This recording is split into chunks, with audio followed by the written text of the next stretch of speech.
बुलढाणा जिल्हा क्रीडा विभागाचा भोंगळ कारभार चव्हाट्यावर आलेला आहे. आपण बघू शकतो. मी सध्या बुलढाणा जिल्हा क्रीडा अधिकारी कार्यालयाच्या परिसरामध्ये असलेल्या या स्विमिंग पूल परिसरामध्ये आहे आणि स्विमिंग पूलची काय नेमकी अवस्था झालेली आहे हे तुम्हाला मी दाखवतोय. अक्षरशः गेल्या 4 ते 5 वर्षापासून हा स्विमिंग पूल जो आहे तो बंद आहे. ह्याच्यामध्ये जे पाणी आहे ते अक्षरशः हिरवंगार झालेलं आहे. ठिकठिकाणी या स्विमिंग पूलची अवस्था जर का पाहिली तर जी फरशी आहे, फरशी संपूर्ण उखडून गेलेली आहे. गवत यामध्ये साचलेलं आहे. परिसरामध्ये झाडं-झुडपं जी आहेत मोठमोठी वाढलेली आहेत. अक्षरशः घाण जी आहे ती स्विमिंग पूलमध्ये आहे.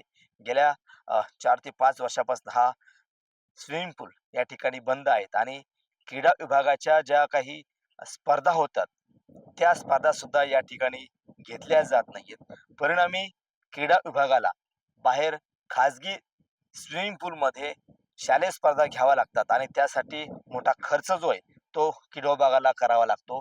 मात्र क्रीडा विभाग जो आहे तो हा जो स्विमिंग पूल आहे हा दुरुस्त का करत नाही हा सगळ्यात मोठा प्रश्न आहे. एकंदरीत पाहिलं तर गेल्या 2013 मध्ये हा स्विमिंग पूल खाजगी व्यावसायिकाला चालवायला दिला होता. त्यानंतर दुरुस्ती करण्यात आला. मात्र पुन्हा एकदा हा स्विमिंग पूल लीक झाल्यामुळं यातील पाणी जे आहे ते संपूर्ण वाहून जायचं. पुन्हा एकदा लाखो रुपये खर्च करून हा स्विमिंग पूल तयार करण्यात आला होता दुरुस्त करून.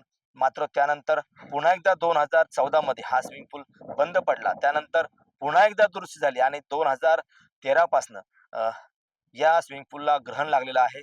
ते म्हणजे लिकेजचं ठिकठिकाणी दुरुस्ती अभावी हा स्विमिंग पूल बंद आहे आणि आता 2000 जवळपास 22 पासनं हा स्विमिंग पूल बंद अवस्थेत आहे. यापूर्वी जवळपास 400 ते 500 विद्यार्थी या स्विमिंग पूलमध्ये पोहायला यायचे होते. मात्र आता स्विमिंग पूल बंद असल्यामुळे या ठिकाणी फक्त येतात ते दारू पिणारेच लोक. ही जी बाटली जी आहे आपल्याला बाटली दिसते दारूची, या ठिकाणी फक्त दारू पिणारेच येतात. दुसरीकडे जर पाहिलं तर क्रीडा विभाग हा लाखो रुपये खर्च करते प्रत्येक योजनेवरती. मात्र साधा स्विमिंग पूल दुरुस्त करायचा असेल तर या ठिकाणी हा स्विमिंग पूल दुरुस्त करू शकत नाही आणि ज्या शालेय स्पर्धा असतील किंवा शालेय विद्यार्थी असतील त्यांना या स्विमिंग पूलचा कोणत्याही प्रकारचा फायदा घेता येत नाही. लाखो रुपये खर्च शालेय स्पर्धा घेण्यासाठी बाहेर खर्च करतात. मात्र साधा हा स्विमिंग पूल जो आहे तो दुरुस्त करू शकत नाही. एकंदरीत पाहिलं तर क्रीडा विभागाचा हा भोंगळ कारभार आणि बेजबाबदारपणा या ठिकाणी उघड झालेला आहे. कॅमेरामन नीरज देशमुखचा गणेश सोळंकी, TV9 मराठी, बुलढाणा.